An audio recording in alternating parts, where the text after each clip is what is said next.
The Pedersoli Enfield is the second in the Civil War line. The manufacturer paid a lot of attention to copy the original as accurately as possible. The stock is made of oiled walnut and it's giving a more comfortable feel than any other Enfield on the market. This rifle has all the accurate markings on the lock, the barrel and the stock as well, so you don't have to defarb this rifle if you want to make it look as close as to the original as possible. The weight of this gun is only 3600 grams, thanks to the accurate form of the wood and the barrel. The modern barrel markings are hidden, so the original look is not disturbed.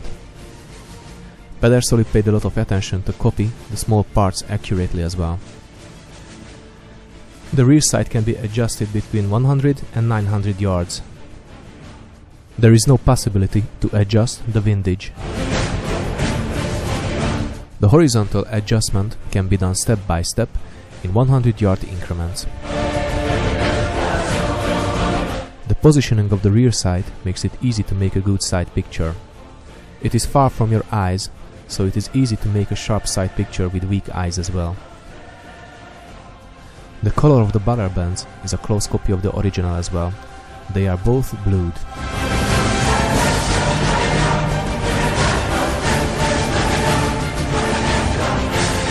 The muzzle crown is recreating the original as well. The bore has 5 grooves and 5 lands with even size. The twist rate of the bore is 1 in 48 inches.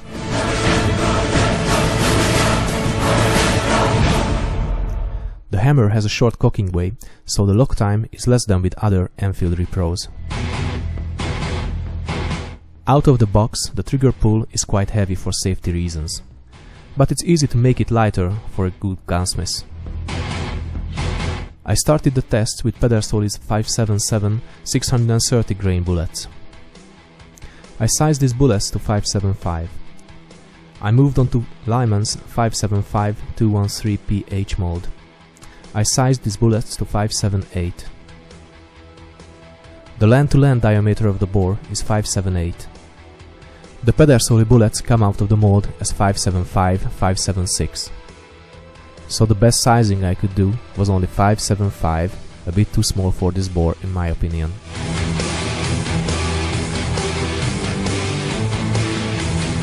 The Lyman bullets drop out of the mold as 5.78, so they could be sized the exact bore size. I measured all my bullets and kept only the bullets within 0.5% plus minus weight deviation. I also measured my powder charge to the 1/10 of a grain.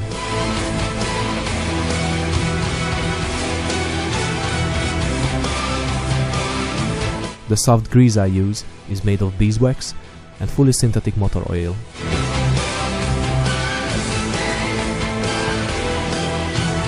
I use Pedersoli's grease dispenser to apply uniform layer of grease to each bullet.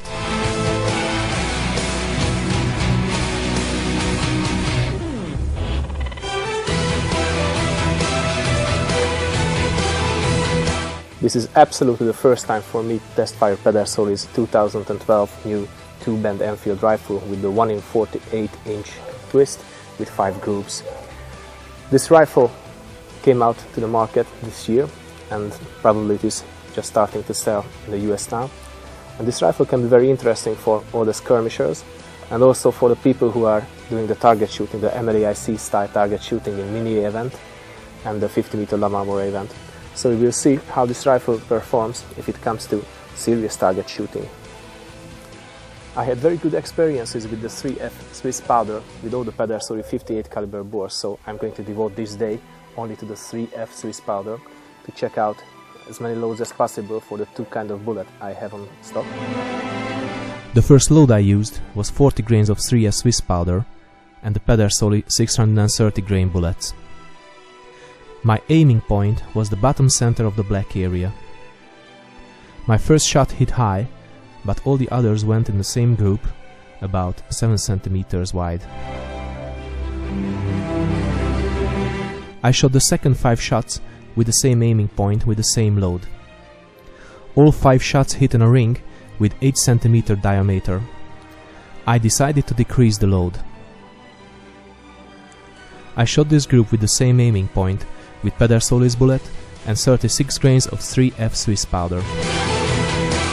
I shot 7 shots on this target, because one of the barrel bands started to move, resulting 2 high shots. After repositioning the barrel band, the next 2 bullets went back to the same group as the 3 shots before. I fired the last 5 shot groups with the Pedersoli bullet with 30 grains of 3F Swiss powder with the same aiming point. I had only 3 low hits on the target. 2 other shots went about 10 cm below the target. This load was not enough to offset the bullet into the rifling. I was not satisfied with these group sizes, so I went on with the lineman bullet. I used 36 grains of 3F Swiss powder for this group, and I was not satisfied either. I had to increase the load.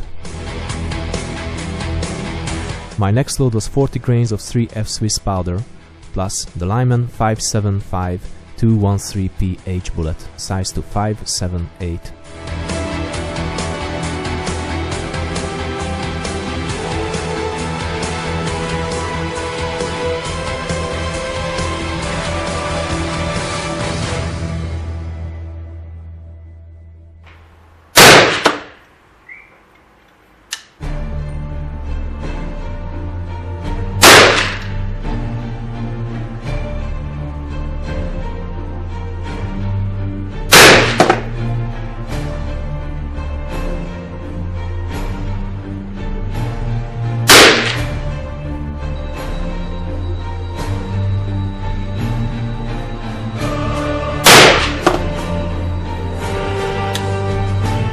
This is the final group size with the same aiming point. The Lyman bullet did the job. It was designed for an Enfield rifle, and it works best with an Enfield rifle. You can see that this group size can be easily covered with a 10 ring size caliber. I am absolutely sure that after improving the trigger pull, this group size will be much less. I fired 39 shots with the bore without wiping or cleaning it. This is the second patch. The limited quantity of fouling is a good evidence of the perfect polishing of the bore on the lens and in the grooves as well.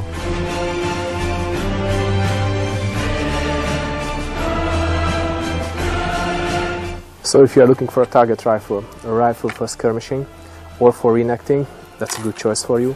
You don't have to defarb this rifle as it has periodically correct markings, and all the small parts are as accurate as possible, even the stock, the barrel, everything is following the style of the original. So I really recommend this rifle for you. If you're a target shooter, you have to work on the lock, but that's only a small job to do, so be prepared for a good rifle in hand.